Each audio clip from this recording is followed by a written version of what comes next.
screen now. Why it is not giving me full screen? Okay, from here should. Okay, huh. Okay, now, okay, this is the screen share, right? Once I presented on Microsoft Teams in one meeting. Okay. Now what is happening now here? Okay, wait. Yeah. Okay, now once again let me.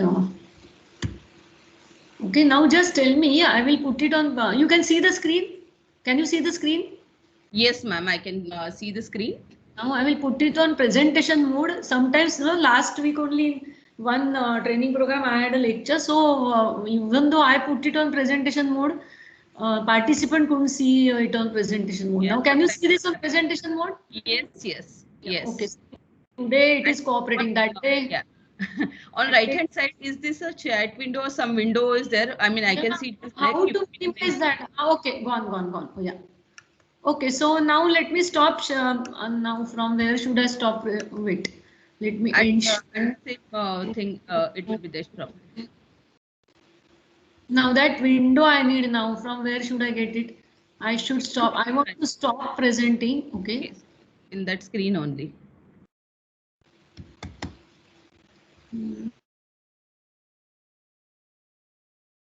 It must be minimized, I guess.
Hello. Yes, Hello. ma'am. Yes, you are audible, ma'am.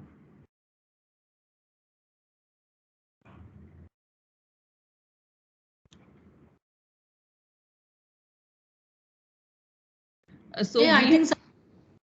yes, ma'am. Shall I just? Are we on the trial mode or participants have started joining? Participants are joining, ma'am. Now we will start sharp at 4 o'clock. Yeah. Okay. Sure. Yeah. So the flow will be we will start and we'll just have a small introduction and then your session, and then Amit Haridas is with us. So Amit will take the question answer sessions of the participant, whatever we have in chat section, and then we will close it, ma'am. Can you? My talk time will be 45 minutes, right? Yes, ma'am. Yes. Sure. Yeah. We'll start sharp at 4 o'clock. Sure. Thank you. Yeah, Amit, you are there?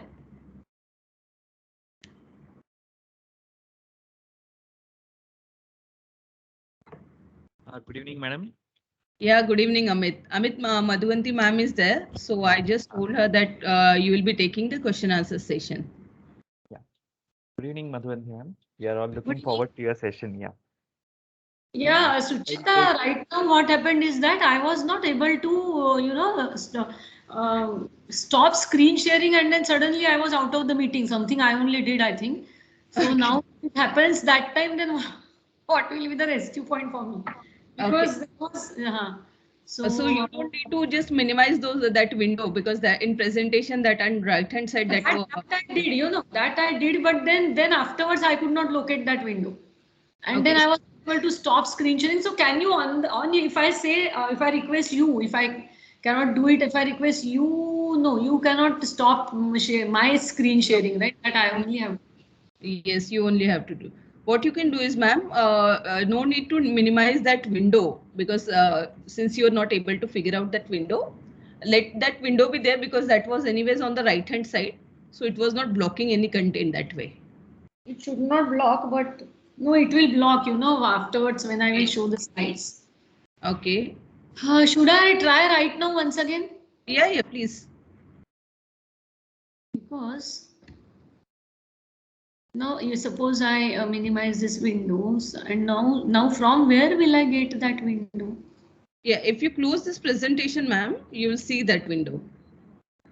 No, like now this is I will this is my screen sharing. Okay, I have Yes, shared the screen. You can see the. So I should yes, close the presentation. yes. Close the Ah, presentation. right. Okay. So now from here, Yeah, now from your window sharing is off. okay. So just if I close the presentation, Yeah. my screen sharing will be off. Yes, because while sharing, you have I shared clicked only there. the I presentation clicked on window. that icon, screen sharing. I got it. I got it. Got it? Yeah, Yeah, great. yeah, yeah. Yeah. Okay, So we so have, still 5 minutes are there, and we'll yeah, start we at have 10 minutes we have, ma'am. 10 minutes. Sure, sure. Yeah. Jen, sir, you are there? Yeah, Yeah. I'm there. So, yeah, good afternoon, sir. So, Good afternoon. yeah, so you can, once I welcome the participant, you can give the opening remarks, sir. Uh, Opening remark means what I have to say. Just about ICI Pune Center and a few lines about SEMCON. That's it, sir. Then I'll take the introduction part. Semcon. At what date we are planning? Because I don't know anything. The first or second week of December, sir. Second week of December, Semcon is there. And what is the subject this time of Semcon? It is about the precast building, sir. Precast building. Yeah. Okay. Precast buildings. Okay. ठीक है. Okay. Fine. So we'll start in another 5 to 7 minutes, sir. Okay. Fine. Yeah. Okay, sir. Yeah. Okay. Thank you. Yeah.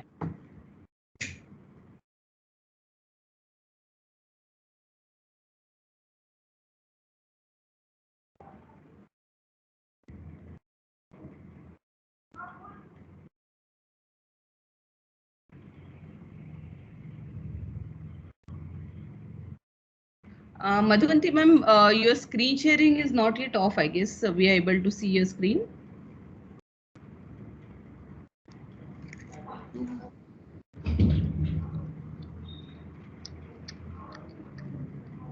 How do I do that? Yeah, now it is off. Again, Now it it is, is. but I don't know how to stop screen sharing. It's complicated. Okay, stop sharing.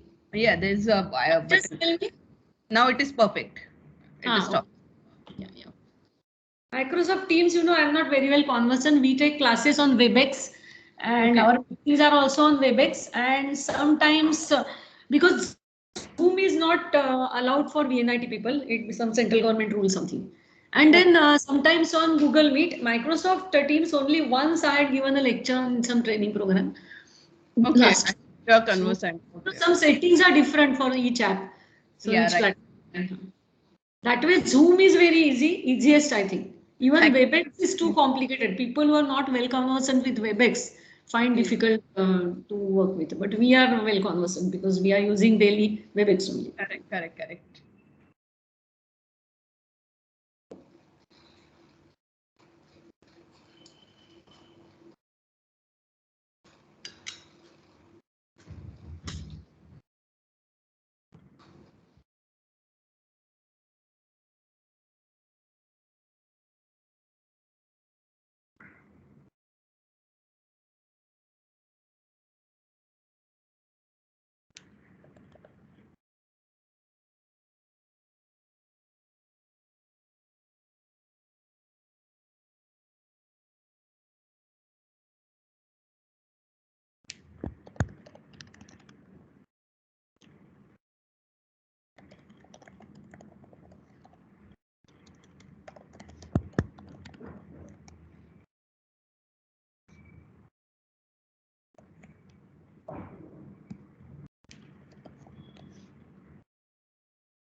Good afternoon, everyone. We are starting shortly. Just please stay tuned to it. We'll start in another 1 or 2 minutes.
Good afternoon, everyone.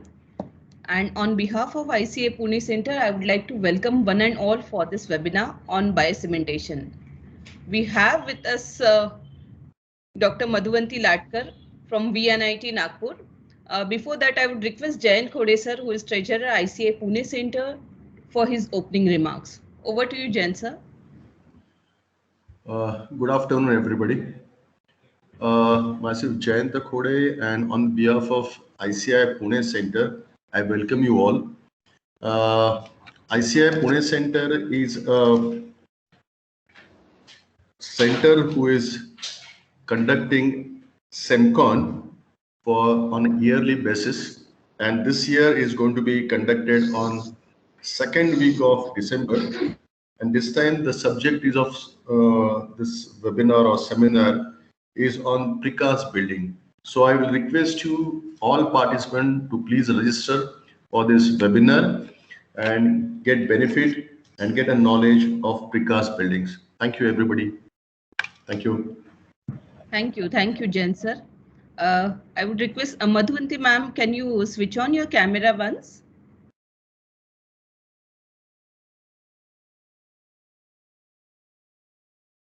Ma'am, request to switch on your camera.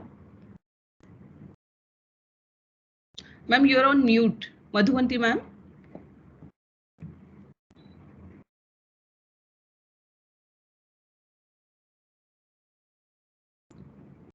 Ma'am. Madhuvanti ma'am. Suchita madam, you can call her on her mobile because I think so she is on mute. Yes, I'll check first.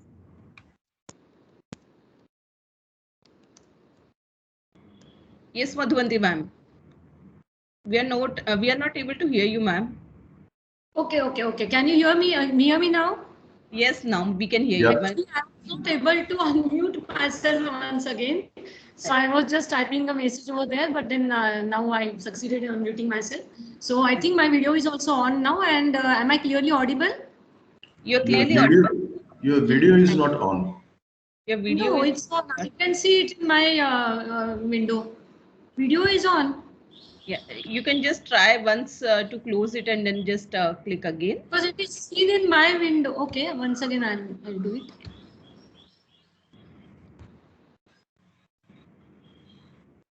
On my screen, the video was showing on. Once again, I have done it. Okay, it might be you are facing the network issue. That might be the reason. It will take some time, I think. Again, once again, because I did it, switched it off and on. Okay. Just let's wait for a minute or so. Yeah, sure, ma'am.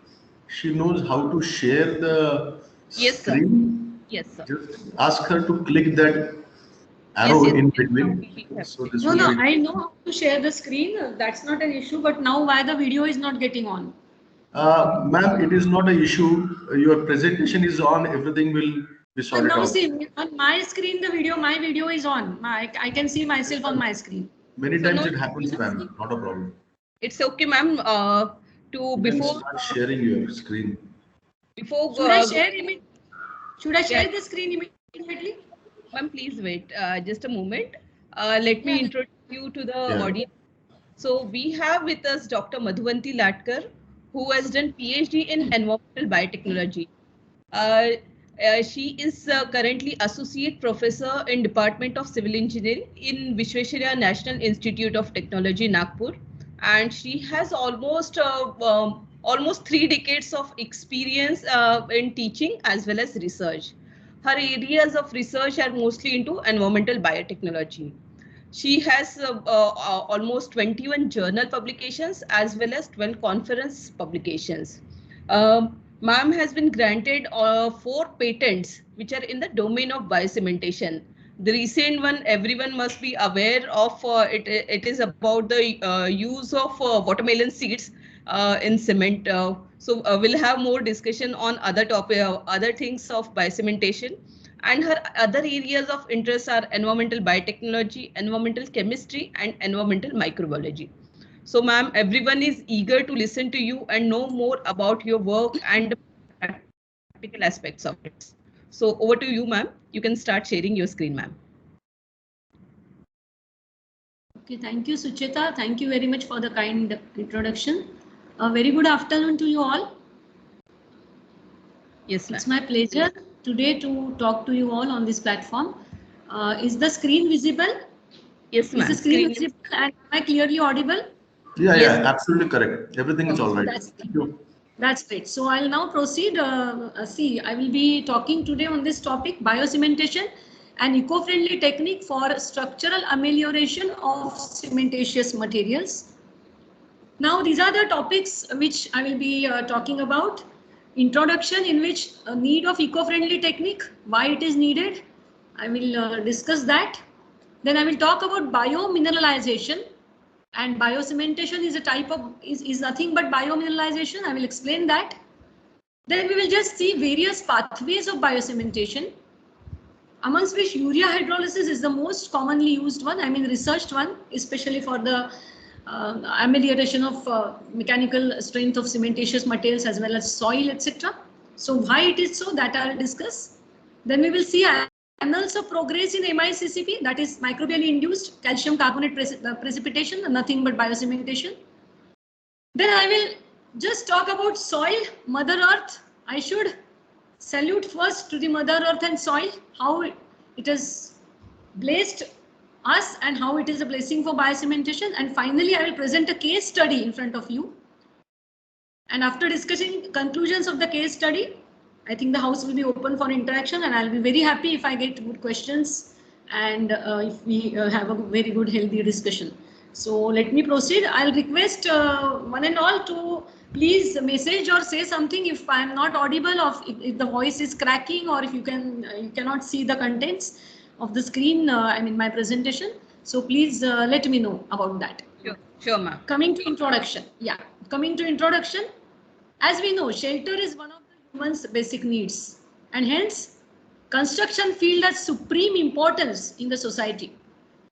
With the increasing urbanization, significance of the construction industry has become more pronounced in recent years. With the change and shifts in centuries, the lifestyle of people also has changed.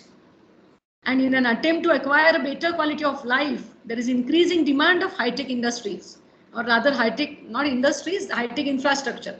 So development is at a very high stride. Haphazard increasing population has also resulted in an enormous increase in construction demands. Chemical and non-biodegradable additives are overconsumed to strengthen and to protect these constructions, as durability and enhancement of mechanical properties of construction materials has always been a prime area of concern. Now, generally, several organic and inorganic chemical admixtures are used to improve the properties of construction materials. You all know this. And of course, also to protect them. These include various types of surface coatings, water repellents, then pore blockers, and various chemical admixtures. But now, one of the common problems that occurs in concrete structures, that also we know that it is crack formation caused by overstressing, maybe by improper construction practices, aggressive environmental exposure, shrinkage in concrete, so on and so forth. And wide range of structural epoxy and synthetic filler agents are used for crack remediation. But you know, most of these admixtures, pore blockers, these epoxy and synthetic filler agents, most of them have some degree of toxicity. And even though all these admixtures used for strength enhancement as well as crack remediation of structures serve the purpose, they are generally associated with substantial amount of energy for their production. Moreover, the chemicals generated in the manufacturing processes of these admixtures may have environment harming properties due to their non-biodegradability.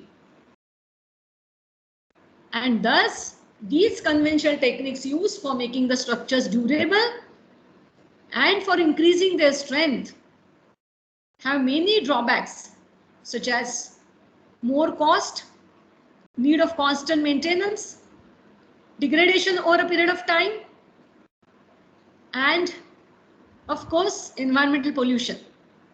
And hence their use is highly discouraged. Thus, there is a need to seek an environment-friendly, cost-effective, long-term and efficient technique to improve the mechanical properties of cementitious materials, to make the structures more durable, and for crack healing of structures. And in this regard, biocementation or microbially induced calcium carbonate precipitation, that is MICCP, has gained the attention of many researchers in recent years. The application of biomimicry and biotechnology in civil engineering has many advantages in terms of achieving sustainability and decreasing carbon footprint. Construction microbial biotechnology is an area of science and engineering that includes microbially mediated construction processes. Exponential development in construction biotechnology has been observed during last few years, owing to the concerns to achieve sustainability goals. Many researchers have succeeded in enhancing the mechanical strength of cementitious materials and also crack remediation by application of biocementation. It has the potential to replace harmful chemical treatments. So with this introduction, I now proceed to talk about biomineralization, which is the main heart of my today's talk or speech. So what is biomineralization? It is one of the most promising solutions to tackle the drawbacks of the conventional methods for increasing durability and for healing cracks of structures. So what is it? It is a process by which biomineralization is a process by which living organisms produce minerals, that is various inorganic compounds, and this process may be intracellular biomineralization or it may be extracellular one. Coming to intracellular biomineralization process. As the name suggests, this occurs within the cells of organisms. This occurs within the cells of living organisms and is also known as biologically controlled mineralization. The involved cells of organisms have significant control over the deposition of minerals. And the examples are formation of teeth and bones in mammals. What is extracellular biomineralization process? In this type of mineralization, there is a process which occurs usually outside the cell. The reactions, that is this mineralization reactions, they occur usually outside the cells due to the reaction of certain metabolic products secreted by the involved cells, involved living cells, with the compounds or ions present in the outside environment. Outside means outside the cells. Hence extracellular. And in this case, the involved cells have limited or no control on the mineralization process. It is also called as biologically induced mineralization, and mineralization which occurs in the process of biocementation falls under this category. Now let's see what is the basic concept of biocementation. So as we have seen in the last slide, it is basically extracellular biomineralization. So let's move further. There are microvoids. There are microvoids within the matrices of cementitious materials that cannot be filled even with the application of mechanical vibrators. Yes, at the microscopic level, there are many voids or pores in the matrices of cementitious materials. Now, if these voids are filled, cementitious materials would perform even better in terms of strength and durability. And filling these voids by using the phenomenon of extracellular biomineralization is known as biocementation. Now see, here we are doing nothing but we are mimicking the nature. In nature, some microorganisms have the ability to deposit calcium carbonate as a part of their metabolism, and that is what is known as biocementation. We call it biocementation or microbially induced calcium carbonate precipitation. Now see, these depositions can prove to be a promising binder for the protection and consolidation of construction materials. MICCP is basically, that is microbially induced calcium carbonate precipitation, is basically a natural process and has shaped the earth ever since its creation. It involves production of carbonate ions as a part of metabolism of microorganisms, especially bacteria, sometimes some fungi also. And then these carbonate ions are converted into calcium carbonate when placed in the environment of calcium ions. This is the basic concept behind biocementation. So now filling these voids in the cementitious materials by this mineral, that is calcium carbonate, which is generated, produced by various metabolic reactions of microorganisms, is the basic concept. Now biocementation, here I have depicted in this picture.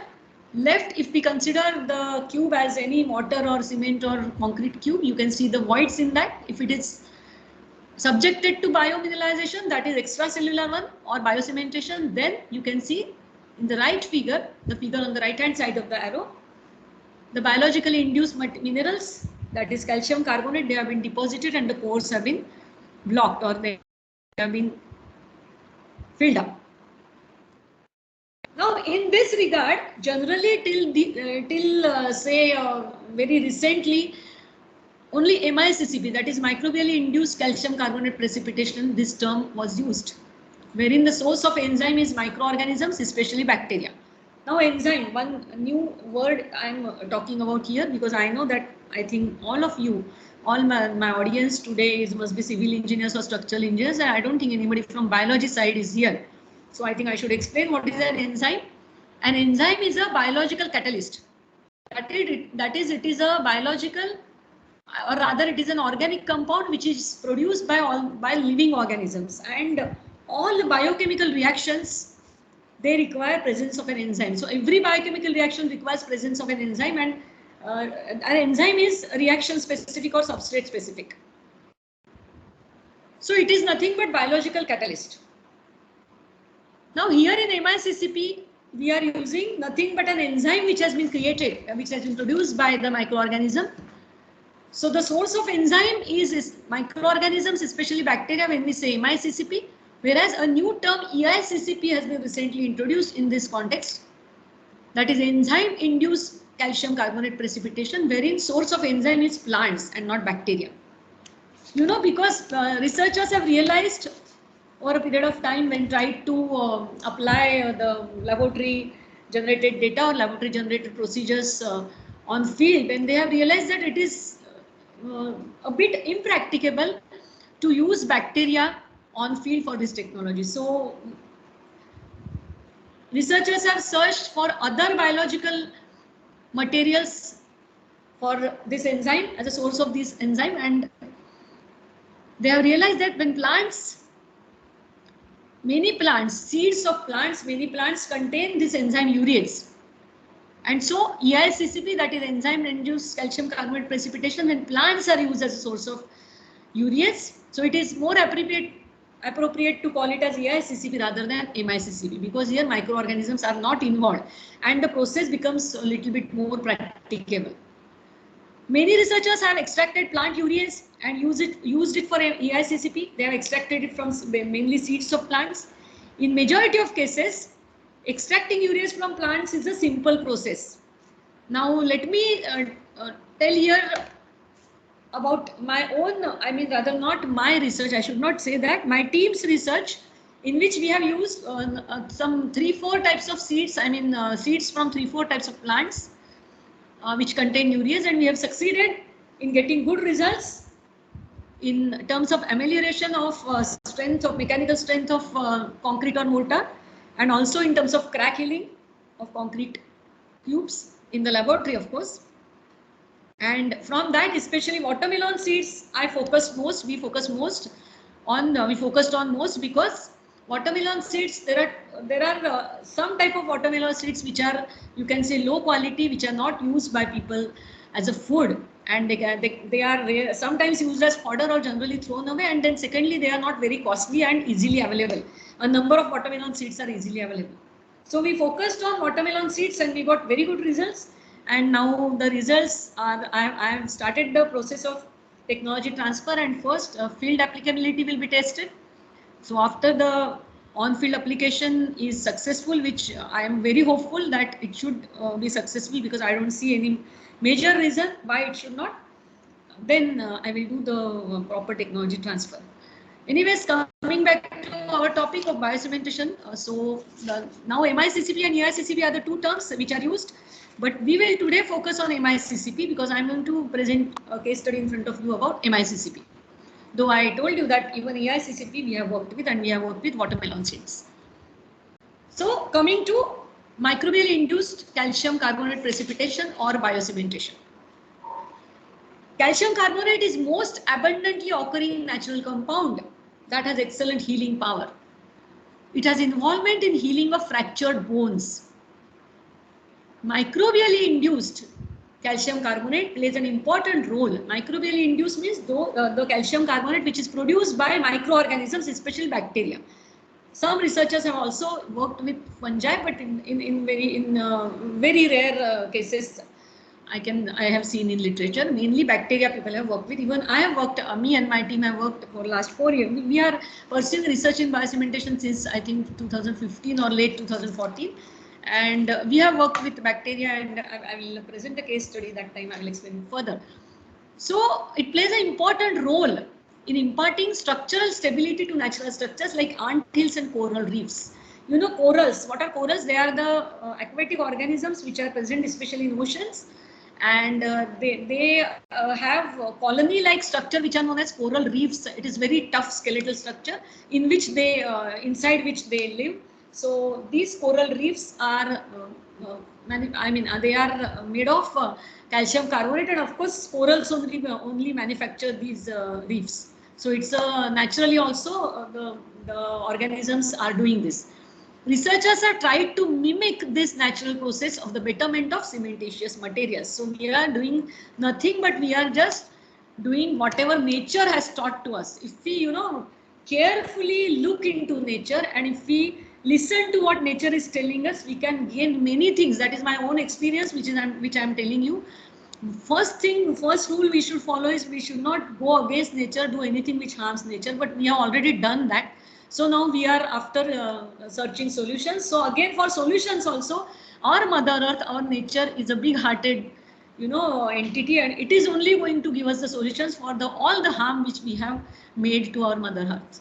So now, there are various pathways of MICCP or microbially induced calcium carbonate precipitation or biocementation. These are the pathways which I have listed here. As you can see, calcifying microbes, then there are different pathways. The pathway first listed here is photosynthesis, which is carried out by photosynthetic organisms, mainly cyanobacteria and algae. And in these, through this reaction, calcium carbonate is produced. Then sulfate reduction carried out by sulfate reducing bacteria. Here also calcium carbonate is one of the products. I am going hurriedly through this because we will be focusing on urea hydrolysis only. Then denitrification, which is undertaken by nitrate reducing bacteria, and in these two reactions calcium carbonate is finally produced. Then methane oxidation, which is carried out by methanotrophs, which are type of bacteria only, and again in this process calcium carbonate is produced. And finally urea hydrolysis, which is carried out by ureolytic bacteria, and in this urea CONH2 twice is hydrolyzed, and by that way carbonate is produced, and then if calcium is present in the medium, then calcium carbonate is produced. Now coming to urea hydrolysis. Why urea hydrolysis is preferred? Because urea hydrolysis is the simplest and easily controllable carbonate producing reaction as compared to other mechanisms. Also, ureolytic bacteria are very commonly found in nature. Now, what is meant by ureolytic bacteria? That means the bacteria which hydrolyze urea. And they hydrolyze urea by using which enzyme? They produce enzyme urease. So this enzyme urease is the main focus, is the main game player in our whole game of biocementation. Enzyme urease and the substrate, that is urea. So urea hydrolysis requires a shorter duration. Amongst all these pathways, urea hydrolysis is the most common one. It is simplest, easily controllable. Ureolytic bacteria are very commonly found in nature. Urea hydrolysis requires a shorter duration and produces a large amount of calcium carbonate precipitation. Because we need a large amount of CaCO3, because as you can also imagine that there are many microvoids in the matrix of the cementitious material, in the matrices of the cementitious material. So we need a large amount of calcium carbonate to be produced. The advantage of metabolic activities of different ureolytic bacteria is taken to successfully run MICCP reactions in ureohydrolysis. So here I'm just showing you in short how this process occurs. Now here in the bottom I have listed the reactions which are occurring when we subject the when we are applying biocementation. See, it involves many biochemical reactions. Now initially, as you can see in the first reaction, this is urea, CONH2 twice. In the presence of urease enzyme, urea gets hydrolyzed, that is reacted with water to form, this is known as carbamate, to form carbamate and ammonia. Now 1 mole of carbonic acid and ammonia, 1 mole of carbonic acid and ammonia, each are formed due to hydrolysis of carbonate in the next reaction, due to hydrolysis of carbamate in the next reaction, that is here. Now these products, subsequently form 1 mole of bicarbonate and 2 moles of ammonium and hydroxyl ions respectively. As you can see in the third and fourth reaction here. Here carbonate ion is formed and here ammonium ion is formed. And hydroxyl ions are also formed. Due to these reactions, pH is increased and bicarbonate equilibrium is shifted and carbonate ions are finally formed, as you can see here in the last reaction, rather the fifth reaction. Now see, what happens is that generally the bacterial cell wall is, generally I am saying, it's not a rule, but generally it is negatively charged. And so the bacteria attract cations, that is positively charged ions from the medium in which they are or from the environment. Now calcium, that is Ca ions, calcium ions have 2 positive charges, Ca plus 2 ions, they are cations. So the bacteria attract calcium ions from the environment, which thus gets deposited on the cell surface. So now if in this process, if we supply here some calcium source, some chemical compound which can produce calcium ions, then the calcium ions are attracted by the bacteria and they get deposited on the cell surface, bacterial cell surface. Now subsequently what happens is that the calcium ions here, calcium plus cell, that is bacterial cell calcium complex is formed. Then the calcium ions subsequently react with the carbonate ions, produced here. And CaCO3, calcium carbonate compound is formed. Now this calcium carbonate is not water soluble, so it gets precipitated. So the calcium carbonate precipitation is formed at the cell surface. And thus the bacterial cell acts as a site of nucleation. So here you can see that in this pores of the, microvoids of the, say this is a concrete cube, then in these microvoids of this cube, the bacteria are getting there and they are blocking or getting deposited in these pores along with the calcium carbonate. Basically it is calcium carbonate. Number of calcium carbonate molecules are being attached to these bacterial cell walls. Now here one query, before I get that query in question answer session, I will make this clear here itself at this juncture that, so now here you understand that the bacteria are getting inside the microvoids and along with the calcium carbonate and they are getting deposited and thus they are, this is increasing the mechanical strength of the cementitious material. So the first question in your mind will be, oh, that means there will be bacteria in the concrete or the mortar which is being used in the construction of my house or my office or any building which I am living in or which I am visiting. Then I don't want that to happen. Natural reaction of every human being. But the big answer to this is no. There won't be any live bacteria. We have done an experiment, or rather not an experiment, multiple experiments in our research lab for this.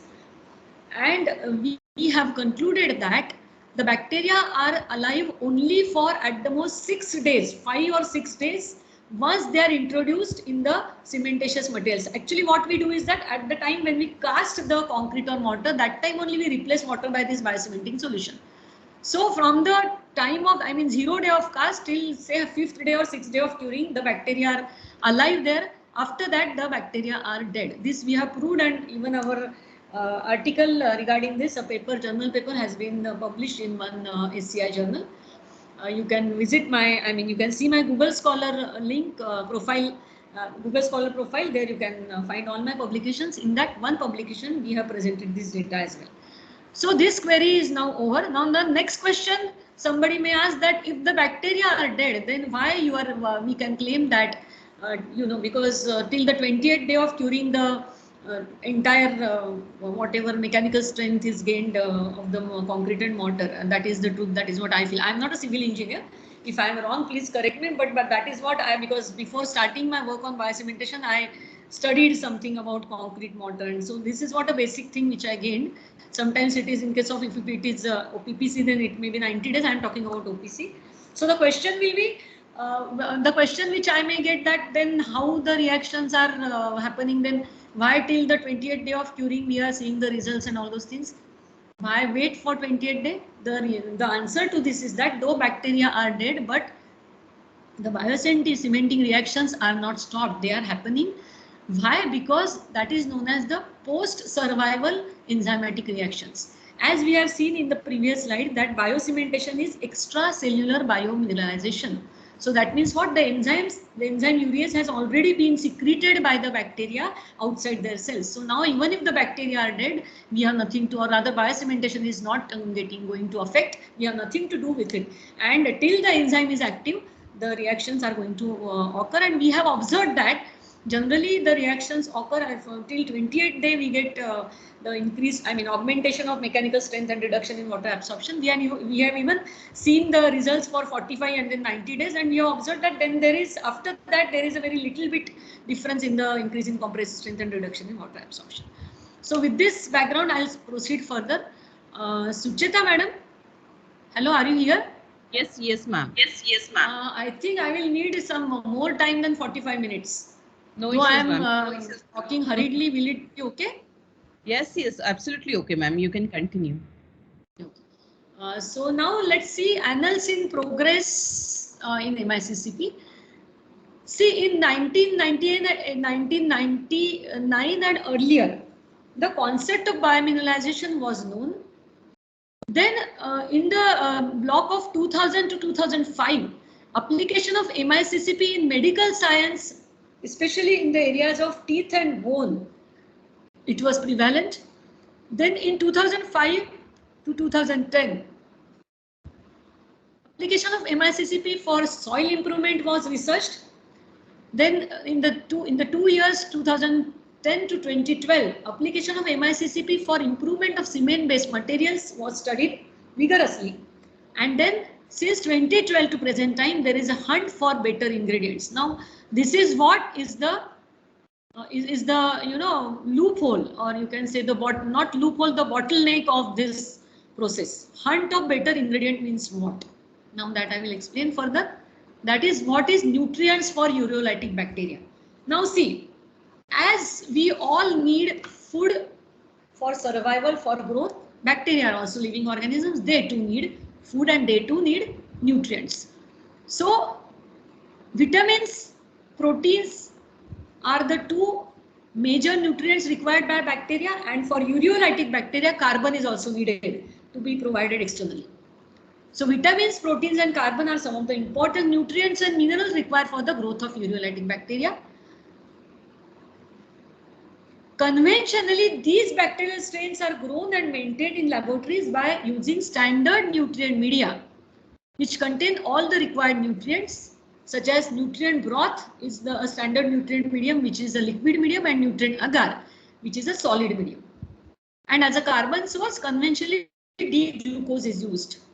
However, these nutrient media are usually associated with a high cost. You know, the vitamin source which is used in this nutrient conventional nutrient media is meat extract, which is very costly. Then the protein source which is used conventionally is peptone, which is also very costly. So, you know, they are associated with a very high cost, which makes the entire process of MICCP expensive.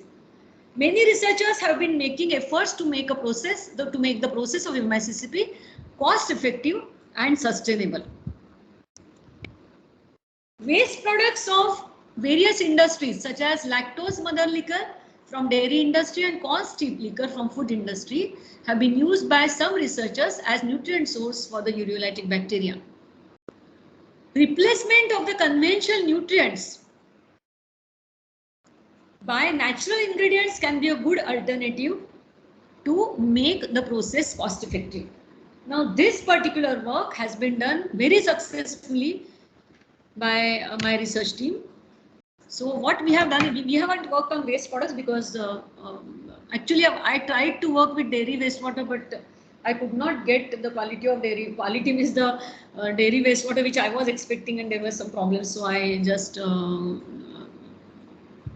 didn't pursue that further. Then what we thought is that why cannot we replace the conventional nutrients, that is the beef or rather meat extract and peptone, by some natural ingredients which are rich in vitamins or which are rich in proteins, and that may reduce the cost of the process to a very high extent. And then we tried this, that See this here in this table I have shown conventional nutrient medium when we use peptone, in which protein source used is peptone, vitamin source used is meat extract, and carbon source is D-glucose. So what we did is that we tried to replace peptone by lentil seeds, you know, masoor dal. So lentil seeds powder. Then we tried to replace vitamin source that is conventional meat extract, which is very costly, by soya beans powder. And we replace D-glucose by table sugar, or rather that is nothing but sugar, common use sugar. Now, let me tell you that lentil seeds are around 50 times. Lentil seeds are around 50 times less expensive than peptone. Cost of soya beans is about 100 times lower than meat extract, and cost of sugar is approximately 10 times lesser than D-glucose. Now, we succeeded in getting very good results. That means we succeeded in growing the bacteria in this natural ingredient medium. It proved to be very comparable as conventional nutrient medium, and by that way we succeeded in reducing the cost of the process to a very high extent. Then there is one more problem or loophole in this process, that people till now have been using pure cultures of ureolytic bacteria. Now here again, you know, we cannot advise industries, or we cannot advise the construction sites. At construction sites, we cannot expect people to use pure cultures of ureolytic bacteria. For that, they will require, you know, they will have to procure the pure cultures, then the maintenance cost and their proper way of maintenance and all those things are involved, and subculturing and all those things. So that makes the process costly as well as impracticable. So again, in this regard, what we did, me and my research team, we used mixed microbial population from soil. Now the idea behind this was, we are using urea hydrolysis pathway, we are using ureolytic bacteria. These bacteria are very commonly found in soil, especially rhizospheric soil, that is a soil which is present near roots of plants. So we use rhizospheric soil as a source of mixed microbial population which contains ureolytic bacteria. Rhizosphere is a narrow region of soil or substrate that is directly influenced by root secretions, and associated soil microorganisms are known as the root microbiome. So the rhizospheric soil is nothing but the soil which is present near the roots of plants, and it is very rich in soil microorganisms, and that is soil bacteria especially. So we use the soil which is from the garden of our VNIT campus as a source of ureolytic bacteria. We didn't do any much processes to isolate and use those bacteria.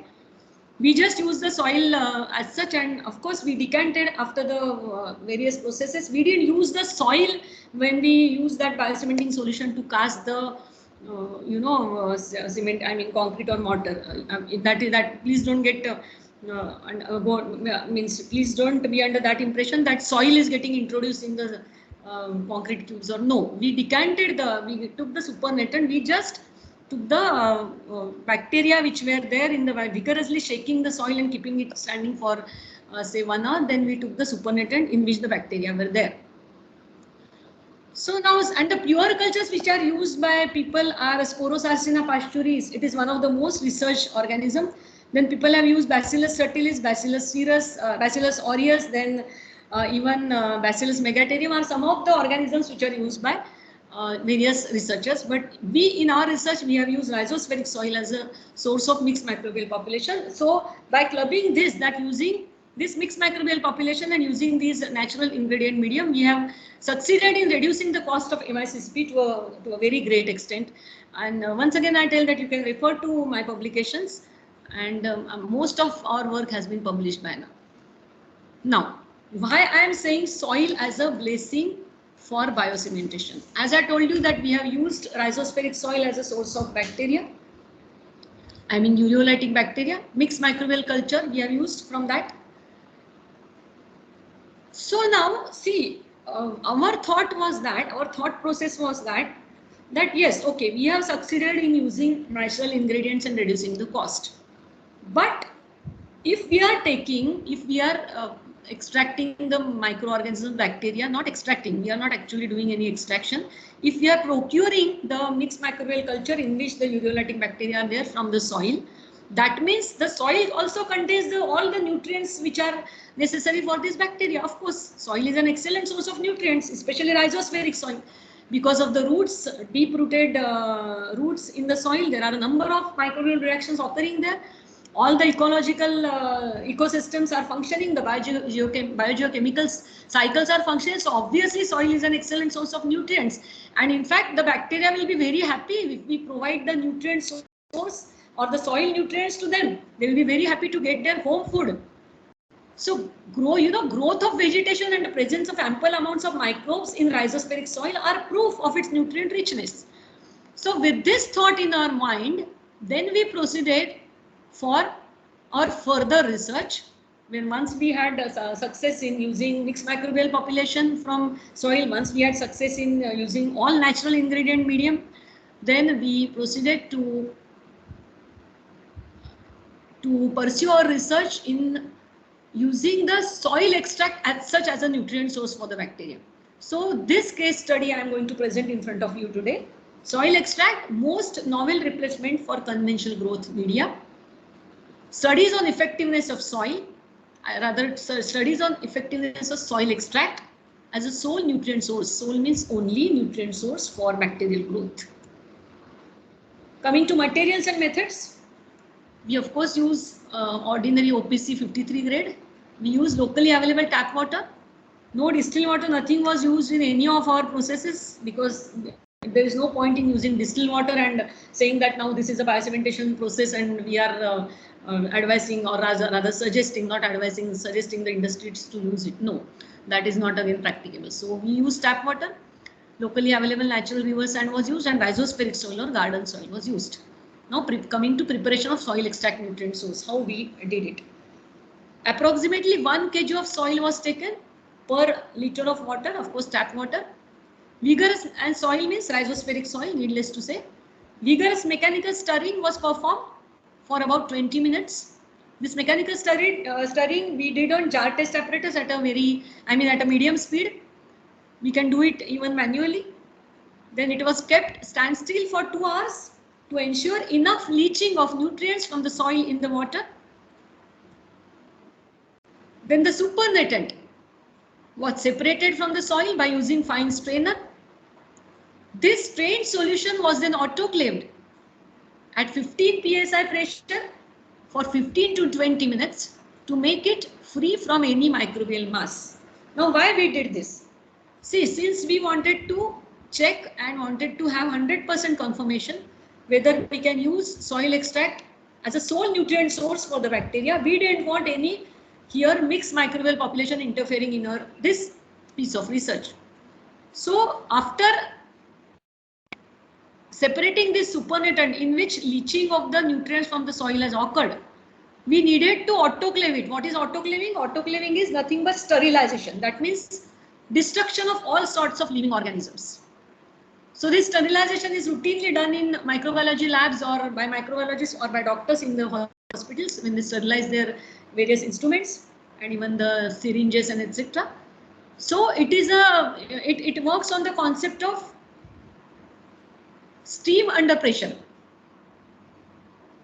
So there is a steam in this autoclave under pressure 15 psi, which has a very high temperature of 121 degrees Celsius, and that way at this high temperature all the living organisms, microorganisms in this case, are killed. So the bacteria are killed. So that is autoclaving. So we did autoclaving as per the standard procedure, 15 psi pressure in the autoclave for 15 to 20 minutes to make it free from any microbial mass. Then about 20 ml, about 20 milliliters per liter of this supernatant, 20 ml per liter each of ureolytic bacterial cultures, Bacillus cereus and Enterobacter cloacae, maintained in nutrient broth medium in our laboratory, were then added to the autoclaved soil extract solution. Now from where did we get these two bacterial cultures? See, in the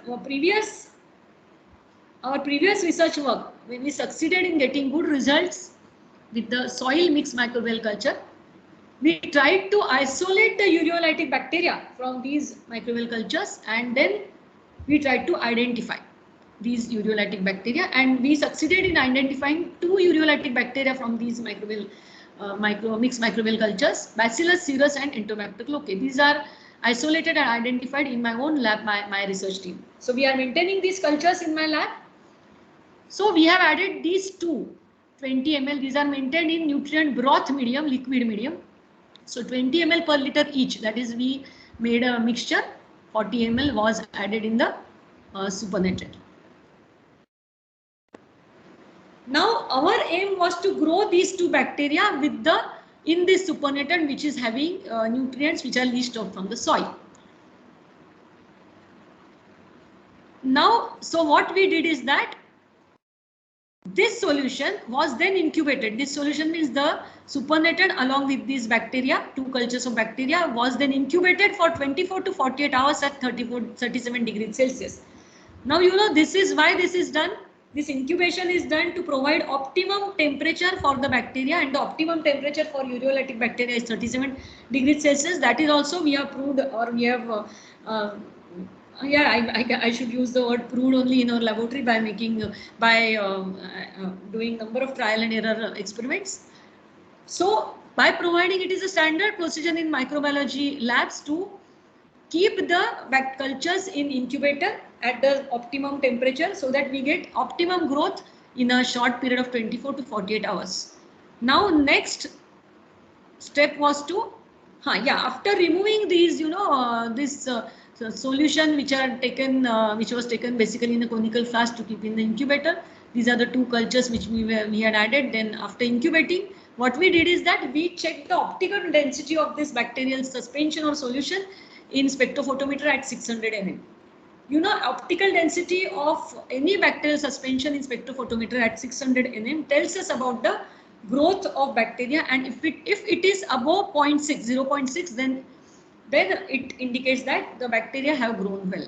And we had got optical density readings of about 0.8 to 0.9, which indicated that the bacteria were profusely growing using this soil extract as a sole nutrient source.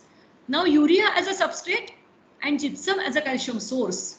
As I told you, urea is a substrate. On urea only the enzyme urease acts. We have seen the reactions. And gypsum, which is nothing but basically calcium sulfate. So gypsum as a calcium source were added in amounts 2 grams per liter, 2 grams per liter urea and 4.4 grams per liter gypsum respectively. Now why these concentrations were decided? 2 grams per liter was again picked up from our previous studies in which we got 2 grams per liter as the optimum concentration of urea in biocementing experiments, and 4.5 grams for 2 grams was decided 4.4 grams of gypsum for 2 grams of urea was decided as per the stoichiometry of the chemical reactions involved.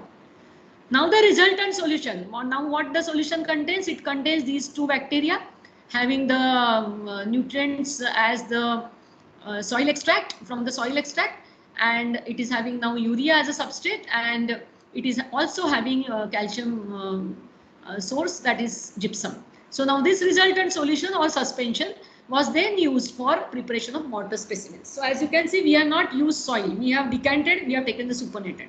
So this was used for the preparation of mortar specimens. Now preparation of specimens, two types of mortar specimens were prepared, control and experimental. Control specimens were made by using tap water, and experimental specimens were made by using soil extract nutrient solutions. So as I have told you earlier that we entirely replaced the water when we cast the experimental mortar specimens by soil extract nutrient solution, which we have prepared here, this one. So now standard mortar cubes of size, that's the standard size, were prepared and compacted on vibration machine. Control specimens were cast and cured in tap water. Curing of experimental specimens was performed in a solution containing tap water and 2 grams per liter of urea and 4.4 grams per liter of gypsum. And why we did this, why the curing of experimental specimens was done specifically in curing solution? Because we wanted to ensure that till the end of the curing period, that is 28 days, the bacteria were supplied with, or rather not the bacteria, as I told you that the bacteria are dead on the 7th day, till 6 days, 5 to 6 days only they are surviving. So we can say that the enzyme gets sufficient substrate and sufficient calcium source for the reactions to occur and for the biocementation to occur. Curing periods of 7, 14 and 28 days were maintained. Experiments were performed in triplicate, and in every set of experiment, 3 cubes were prepared. So the results which I am going to present in front of you, for each result, it is an average of 9 cubes. So now here compressive strength test results are in front of you. As you can see, control specimens and experimental specimens average is here. This is the average of 3 cubes. First set, second set 3 cubes average, third set 3 cubes average, and average of this is presented here. So as you can see that on the 7th day, the increase in compressive strength in percent, it was 16.31 of experimental as compared to control. On 14th day, the compressive strength was increased by 23.63% compressive strength of experimental as against the control. And on the 28th day, the compressive strength of experimental specimens was increased by 25.8% as compared to control. Coming to water absorption test. As you can see, the reduction in water absorption, percent reduction, 15.57 in experimental as compared to control on the 7th day. Percent reduction of water absorption of experimental cubes, that is biocemented cubes, was 19.85% on 14th day as against control cubes, and percent reduction of water absorption of experimental cubes was 22.92% on the 28th day as against control cubes. So as you can see that on the 28th day, the increment in compressive strength was 25.8%, almost 26%. And the reduction in water absorption was almost 23% in the biocemented specimens as compared to control specimens. So this is quite a remarkable number in increase of compressive strength as well as decrease in water absorption. So now to further prove that these results are due to deposition of calcium carbonate in the microvoids of the cementitious materials, we subjected control specimen of the 28-day curing period and experimental specimen to scanning electron microscopy analysis, SEM. These are the graphs, and you can clearly see in the experimental specimen, it is obviously there are crystals of calcium carbonate. Also, the experimental specimens were subjected to various durability tests like chloride analysis, sulfate analysis, then carbonate test, then RCPT, and it was to our extreme bliss that the experimental specimens in fact were better in terms of durability than control specimen. Now I am not presenting those results here because that will be too long a data to present. I am just telling you. You can, again I am saying that you can see my publications in which we have presented all the data. So now see, as you can see, I'll just go back to the previous slide that we have used this leached out nutrients which are there in the supernatant to grow these 2 types of urinary active bacteria. Incubation was done, optical density was checked, and then we were confirmed that bacteria were grown profusely. Then urea substrate and gypsum calcium source were added, and then this biocementing solution was used to prepare or to cast the experimental specimens, and the results are in front of you. So that means soil extract proved to be an excellent source of nutrients for bacterial growth, isn't it? We didn't use any other nutrient. Then experimental specimens prepared by using bacteria grown in soil extract as nutrient sources showed around 26% increment in compressive strength and 23% reduction in water absorption.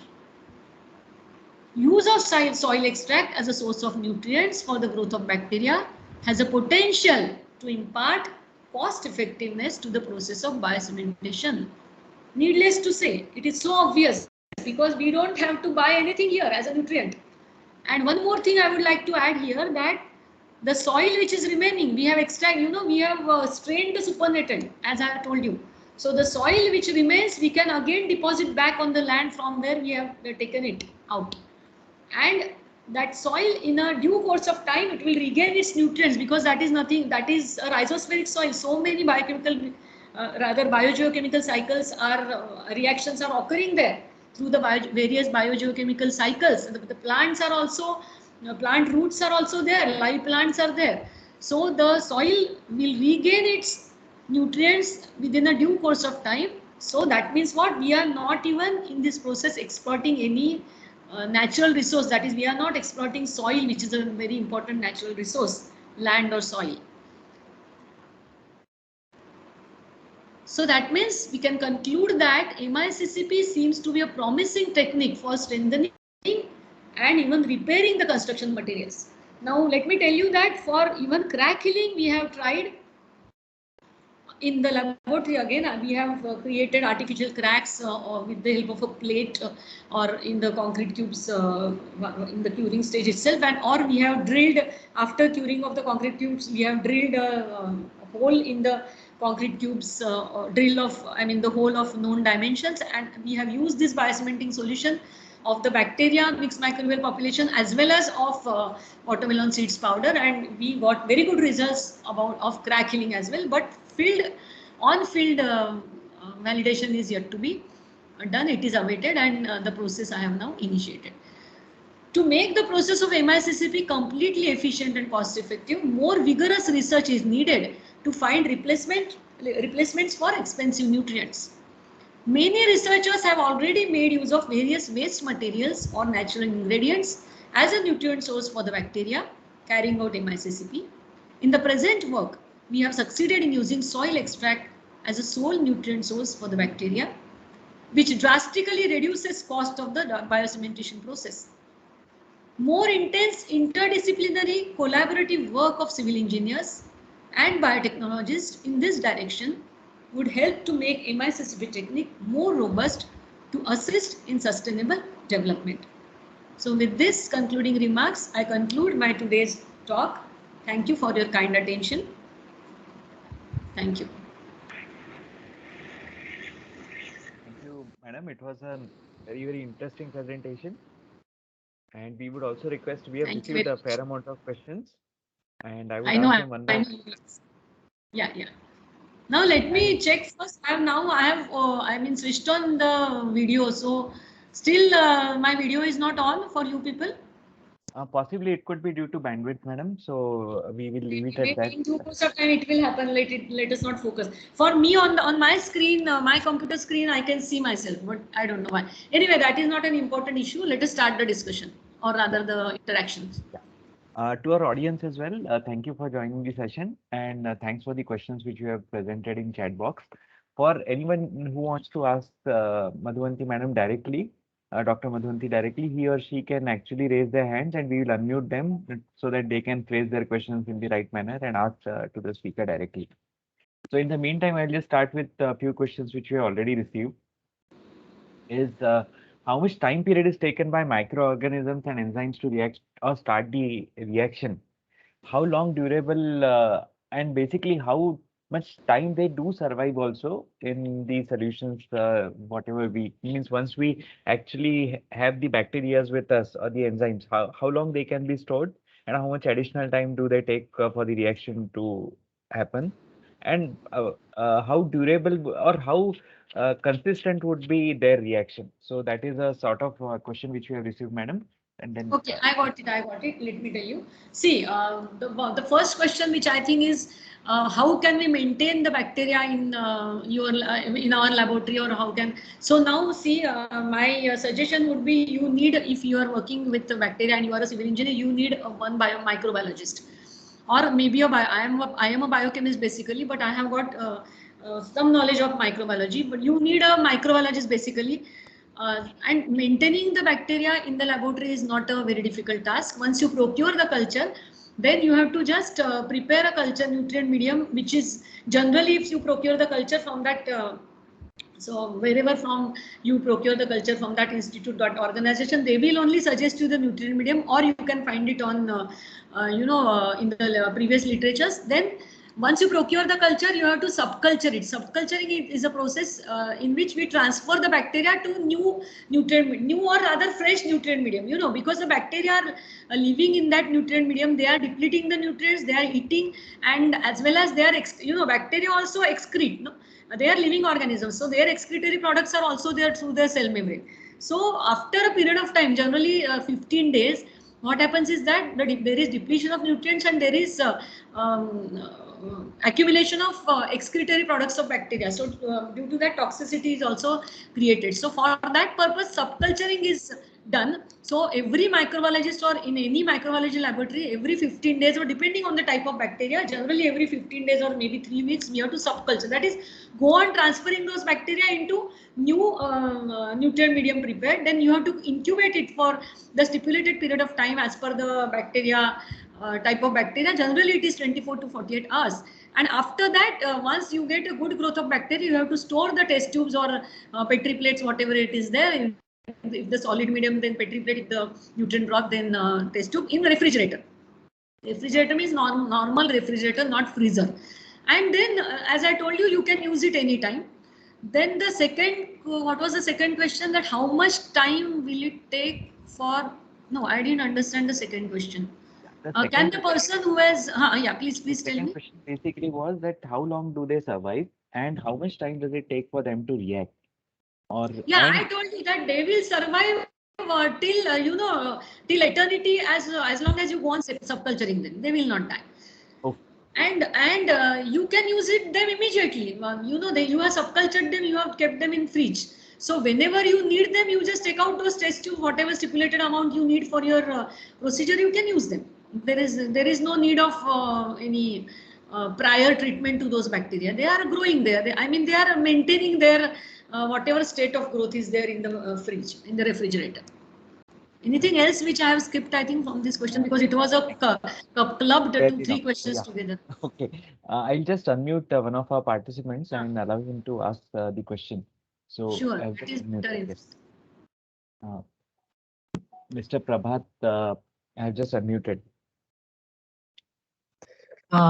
Yes, sir. Thank you very much, and thank you, Madhuvanti ma'am. Thank you very much, ma'am. It's an interesting presentation, ma'am. I am also currently working in this area, ma'am, for my research work. Actually, I am going with the encapsulation procedure. The bacteria we are taking into encapsulation and mixing in concrete instead of fine aggregate.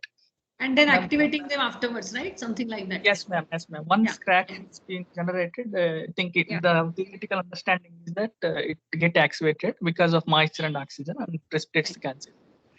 Ma'am, here I have seen the bacteria is directly added into the concrete, isn't it, ma'am, in this presentation? So when we directly add the bacteria into the fresh state of the concrete, there is a chance or possibility of the bacteria to get contaminated with other species. I think we will be very selective in choosing the organism which precipitates calcite while mixing into the concrete. So in this particular aspect, how we will avoid the contamination procedure, where in our civil engineering field, there is a lot of exposure to contaminants is there in practice. I got your point. See, as I have told you, in our work, we have used mixed microbial culture. So where is the question of contamination? There are number of bacteria in that. We never see. I showed you in my today's case study. We have used the isolated and identified ureolytic bacteria, but that was just for academic purpose we identified.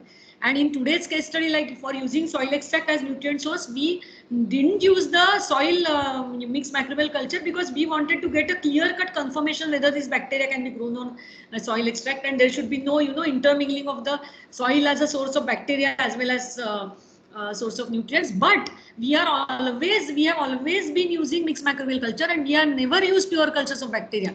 And from the rhizospheric soil, if you are taking the bacteria, they are not. One more point here. One question also. Again, I am now a little bit diverting, and I will again come back to your question. Who asked me that question? I don't remember the name. Okay. See, one more thing is that these ureolytic bacteria are not pathogenic. This is for all. I am just addressing everybody that sometimes even I come across this question that are they not dangerous? No. Ureolytic bacteria are not pathogenic. That means they are not disease causing. Okay. Coming back to your question that even if it gets contaminated, where is the question of any problem in the biocementing reaction? What do you think that when we are preparing concrete, they are preparing, concrete is getting prepared and cast and all. There are a number of bacteria there. They are not doing it under sterile conditions. They don't interfere in biocementing procedure. In our processes on, experiments only we have used mixed microbial culture. So there is no question of getting contaminated. Let it get contaminated. It doesn't interfere in your bias in the biocementic reaction, that is calcium carbonate precipitating reaction, which we are focusing on. So, Hope I have cleared ma'am, your ma'am, so if there is contamination also when we use mixed cultures, there may be a kind of organism which is not calcite precipitating also can be there. So Yeah. in that case, yes, ma'am. So what? Let In it that be. case, efficiency of healing may get reduced. No? Sorry? So in that case, efficiency of healing it can get reduced. Why it will be? Why it will? See, healing, how it is, how bacteria is going down and getting precipitated, because calcium carbonate is getting, you know, they are getting border or attached, or you know, it's not a chemical attachment, but they are getting surrounded by calcium carbonate compound molecules. And calcium carbonate, it forms crystals, 3 types of crystals basically: calcite, aragonite and vaterite. You know, for saying calcite precipitation reaction is wrong. There are 3 types of crystals, all of them are there, though calcite is in maximum amount or in more major amount. So these bacteria only will act as precipitating nucleation sites, and they will get deposited in the pores of the microvoids of the cementitious materials. So presence of contaminant, I mean the contaminating bacteria will not reduce the efficiency of healing and healing the cracks or augmentation of the cementitious materials. That is what we have proved from our research. People, as I told you, that people are using pure cultures till now. I think we must be the first group of researchers all over the globally. I feel, I'm not sure. I take back my statement, but I don't know till this time people who have used mixed cultures. I mean mixed microbial culture. People have used pure cultures of bacteria. But in my opinion, there is no question of contamination by bacteria and retarding the process of biocementation because of that. Yes, ma'am. Next. Uh, Yes, ma'am. Thanks for your question. Madam, there's one more question. Whether these bacteria, they can be introduced directly into cement manufacturing so that it will aid the biocementation properties of this start right from manufacturing of cement itself. So can that be done? No. See, right from manufacturing of cement, how can we do it? Cement is a powder when it is manufactured. I told you the concept of biocementation in one of my slides, that it is, I showed it, the pictorial representation, that the, you know, the microvoids of the concrete or mortar cubes or even the cement cubes. We initially worked with cement cubes itself. But that is in the process when we add water, and we prepare that mix, and that gets cured. So cement is just a dry powder. How can, even if we add bacteria, how can the calcium carbonate precipitation reaction will, I mean, I didn't understand the question itself. Basically, whosoever has asked the question should understand the concept of biocementation first. I hope I answered it clearly, or any other doubt? Possibly he or she wanted to ask whether the materials, actually the bacteria, whether they can be living and when the cement is manufactured, and then the reaction can happen as and when water comes into contact with cement. No. How can the bacteria be living, and how can you bind them to the cement molecules? No, yeah. that cannot happen. No. Okay. That is impossible. Yeah. Then one way is whatever this person, I mean Prabhat, I mean the previous one, yes, participant said that the encapsulation, people are doing that also, that the encapsulated bacteria, yes, ma'am. And yeah, that is also one way of doing Ma'am, it. if you don't mind, one more small question. Yes. Yes, ma'am. So I have done direct addition using some named microorganism called Bacillus lechiniformis, ma'am, during my ME thesis work. So what happened was I communicated to research journal. They asked me one question, sir. Without microorganism also there is precipitation of calcium carbonate inside the concrete over a period of due course of time. And Bacillus bacteria also precipitates the calcite, you are saying. So how can you differentiate the calcite which is present inside that naturally and which is precipitated by the bacteria into the concrete? So yeah, okay, then again I got your point. Again, see, I have not presented my whole data here because that would have been too long. You can do EDX analysis, you can do EDX and what FTR you can do. So 50 RI from EDX, you can know that how many, or rather what is the amount of calcium carbonate in control and what is the amount of concentration of calcium carbonate in experimental. It is very high. It is very obvious. We have done those analysis also. We have done EDX. Then one more I am forgetting. One more test we have done. So by that you can find out the amount of calcium carbonate which is present in experimental and amount of calcium carbonate which is present in control. So whatever is present here, that is right. What the journal reviewer said is right, that some calcium carbonate, because calcium is there in the cementitious materials. So some calcium carbonate is going to be, gypsum is also there, gypsum is calcium sulfate. So it is going to be there, but it is very less in control, and that is not sufficient to fill up the void. So you can prove when you subject even the SEM results, I have subjected those graphs. Clearly a number of calcium carbonate crystals are very high in experimental. Similarly in ADX the peaks are very high of all the three types of calcite, aragonite and vaterite crystals, calcium carbonate crystals in experimental. So that way you can prove. You can subject your control and experimental specimens to this EDX and one more test which I am forgetting now. Excellent. No issue, Why madam. we have Thank you. conducted XRE, ma'am? I would request Mr. Prabhat, actually we have a few more questions, so we can take these questions offline because we have limited time. So you may contact, we'll share the email ID of madam. You may contact her Yeah, directly. please for these ask him questions. to mail. You can mail me and we will discuss. Yeah, sure. Yeah, I'll now unmute Mr. Sujit, who has raised his hand some time back, and he can ask his question directly to madam. Yeah, over to you, Mr. Sujit. Well, thank you, ma'am. Actually, it was nice presentation first. So many doubts so I got clarified. Basically, I would like to ask you one thing, that this calcium carbonate precipitation by help of these bacteria, can we make it? Can they provide the cement or concrete a self-healing properties? Self-healing property. I'm talking because they are creating calcium. So because perhaps they will not, if I'm not wrong, because what I find that these bacteria are going to die after 6 days or 7 days, and in between that period they induced maximum calcium carbonation precipitations, and in concrete and mortar more or less. It creates shrinkage cracks because of this exothermic reaction and all. Okay, I got your point. Just a minute, I got your point. I'll tell you. I didn't understand your question initially. So if you have seen my presentation today carefully, I showed that we got augmentation of mechanical strength of mortar. So we got some 26% increase in compressive strength and some 23, whatever percent decrease in, I think 23 or whatever, decrease in water absorption. So why we are doing this? See, initially, if we use this biocementing solution, when we cast the concrete or mortar, then it will be definitely surely a self-healing concrete or mortar. Self-healing in the sense, I don't know whether I should use this self-healing word, but the number of the crack formation will be reduced to a great extent if we, in the initial stage itself, use biocementation technique when we at the cast stage itself.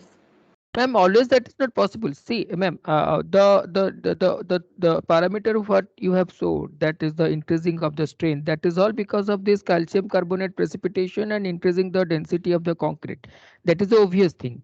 But how far it is suitable for the crack and for the self-healing, that was my question. Because if some in some cases, I told you that even the durability test, in the durability test, the experimental specimens were much better than the control ones. I didn't present the data here. Maybe that is because of all the good density. But if just because we are discussing, so that's why I'm just clarifying my curiosity. That's all. Yes. For example, if there will be any crack development after say 20 days of curing, so what will be the result? I didn't understand. After 20 days of curing, if there is any cracking, we are curing the concrete for 28 days, right? And the bacteria dies after 6 days of curing. If there will be any crack development within the 5 days to 6 days, then definitely that will be sealed, that will be healed by help of these calcium precipitations. But if there will be any crack development after 20 days, is there any study you have? 28 days, after 28 days, you mean? Let's say, okay, you can consider after 28 days or after 20 days or after 15 days, for example. Yeah. I got your point. I told you now that we even studied the increase in compressive strength and decrease means these parameters for the concrete and mortar cubes for 45 days and for 90 days. And we observed that till the 90th day also, the compressive strength was increasing and water absorption was reducing, though not to a very high extent. Like suppose here 26% increase in compressive strength is there on the 20th day. On the 90th day, it will be 30% or maybe 32%. So that means the reactions are still occurring. It means, And ma'am, the calcium precipitations which are basically generated by these microorganisms, they help for this hydration process for the I would formation of the request, CSHL. sorry This to is my interrupt, last Mr. question. This is my last Yeah. question. Yeah. Yeah. they help the, I don't think that they help the hydration process. They are just doing the function or the role of filling up the microvoids. That is what I clearly stated in my presentation. Okay. Now, Okay. They even are if not going to help the formation of CSH gel. I don't think so. I don't think so. Okay. Okay. Okay. Okay. But it was nice initiative. It is really nice. Thank you. Thank you. Yeah. Now Yes, there is one next. more hand which is being raised, so I'll just unmute him. Mr. Darshan, you may ask your question now.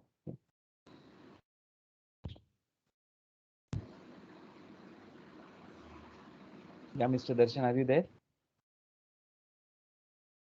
Am I audible, sir? Yeah, you are audible. Yes. Please Yes, go ahead. yes. Yeah, ma'am. Thanks a lot. This session is very nice and very informative. So my question is being that is there any environmental condition effect on the growing in the growth of this microbial? And one more question. Which kind of cracks it can be healed, like in the line in terms of this width and depth? No, I didn't get the questions. What was the first question? Like, ma'am, is there any environmental condition like atmospheric condition? Yeah. Good question. And thanks for reminding me. I forgot to mention that we have even exposed, kept the biocemented concrete and mortar cubes in exposed environment behind my lab in the campus for 12 months, like for exposed to all the seasons. And we checked, inspected the changes. There was no change. The biocemented experimental specimens were as it is, and then after checking the compressive strength, the compressive strength increase and everything was at par. Means that there is no, at least as checked in the laboratory, there are the environmental conditions. You know, the summer in Nagpur is very a very strong summer. It's very staunch heat, and then even rains are good that year. The rains were good, and even winter is that way very. The temperatures are quite low. So all the 3 seasons, the tubes were exposed, and they were successfully through all the tests. But I always say this, that field validation is always necessary. Just experimental success is never enough for any research study. So as applicable here also, that I am waiting for the field application studies. Yeah, and what was your Thank you, second ma'am. question? Second question was, ma'am, is there any study on that depth? Type of cracks has been healed, like depth of crack I or width told of you crack? that we just did in the laboratory that we created an artificial crack with the help of a plate, and then while at the time of curing itself, means when it was not totally tough, and also on the first day itself, first or second day, and then we also created an artificial hole of different dimensions using a drill in the after 20th day of curing of the concrete cube, and we got good results in both cases. Now again the field validation studies are awaited. I will again say this only, that in the buildings where there are cracks, then this has to be tested. This needs to be tested. Okay. Thank you, madam. Thank you, ma'am.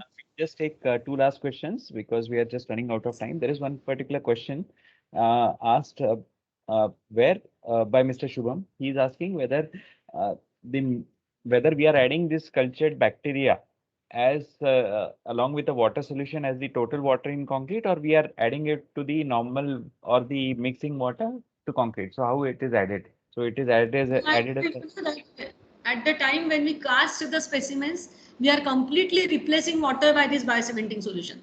Like control specimens, water is used, here the complete replacement by this biocementing solution. Okay, okay, thank you, madam. And there is one more question as to whether natural rainwater used for concreting can be considered as soil extract of bacteria. Will it serve the same purpose as biomineralization? What? I didn't understand the question. Somebody has asked a question that whether Rainwater? the natural rainwater can be considered to be containing bacteria, and can it be considered to be serving the same purpose as biomineralization? No. Natural rainwater cannot have ureolytic bacteria. And then secondly, there is a chance of having acid, acid rains also. So you cannot use natural rainwater as a source of bacteria, never. It will not contain ureolytic bacteria. I am talking about soil as a source of bacteria. Rainwater, how can it have ureolytic bacteria? Once it falls on the soil, then it's a different one. Then you can use it. Means, in other words, soil itself. Okay, there is one last question, madam, which we've got. Does the pH of water affect the efficacy of these bacteria? Yeah, it will affect, because you need a little bit higher pH. I'm not shown you the pH ranges also, but I have told you that there is a pH shift. If you have listened to the presentation, that there is a pH shift when the ammonium ions and hydroxyl ions are formed, and at this higher pH, the carbonate equilibrium is shifted and carbonate ions are formed. So one should use normal, tap water which has a pH of around 7 to 8. If you try to use acidic water or very alkaline water, it will definitely affect, because you are working with live systems. So you cannot play with the pH parameters like that. Okay. Thank you, madam. Thank you for giving us so much information on this topic, which is still in research. And we hope that this basically actually finds application in the field, so that lot of things which we typically associate with concrete, like shrinkage cracking or drying shrinkage cracking, particularly later on, or the durability parameters, they would sort of get help from this research. And I will just conclude on this session. We have also posted the email ID of madam in our chat box, and whomsoever has got any additional questions, they may mail Dr. Madhuvanti directly, and she should be able to help you in this regard. Now I'll hand over to my colleague, Engineer Sucheta, to take over and give vote of thanks for this excellent session. Thank you. Thank you, Amit. First of all, I would take this opportunity to thank Dr. Madhuvanti Latkar, who is my alma mater also, so special emotional touch with ma'am. So thank you, ma'am, for accepting this invitation and giving your time and efforts to solve most of the questions. We have a lot of questions, and as Amit has said, we have shared your email ID, and participants can directly post in their questions to you. Thanks a lot for the excellent session, ma'am. And we will see in future also how we can organize more session on this similar topics. Thank you, ma'am. Then I will. Thank you very much. I will be very happy if we interact in future also. And it was a very nicely organized webinar, and many thanks. And since I am your alma mater, I should appreciate you, Sucheta. And I hope, is my video seen or still I'm invisible? No, ma'am, we are still not able to see here. Because I can see my video on my own screen, but you are not able to see me. Okay. No, it might be, as you said, today it's raining heavily. So ma'am, and I would like to thank all the participants also for joining, and most of the participants joined before time, and they have stayed back till like 1.5 hours. Thank you very much, and thank you for the interactive session. And I would also like to thank ICA Pune Center. And before closing, I would like to ask Mr. Ujjwal Kunte, who is chairman for ICA Pune Center, to speak a few words. Ujjwal sir, over to you, sir. I'll just okay. Yes, Dr. Madhuvanti, thank you for accepting to give a lecture on your research work that you're doing. It was indeed an excellent presentation. So much innovative work was involved, and we would definitely like to know more about this. We will have one more session as your research progresses further, and many of us would like to collaborate with you. If you need some field studies, we would be happy to provide help. As ICAI Pune Center, we can provide you help. Please, connect with us if you need any field practical support for your research. Thank you very much, Sure, ma'am. thank you very much. Sure, thank you very much. So thank you all the participants. Thank you, ma'am, once again. And we will be posting the video of this on our ICAI Pune Center YouTube also, and we'll share it with the participant again, so that everybody can go through this presentation, because this topic is quite new and we will have to again revisit those things. So we'll be posting the link on YouTube, ICAI YouTube channel, and a participant can go through that channel also. So thank you once again.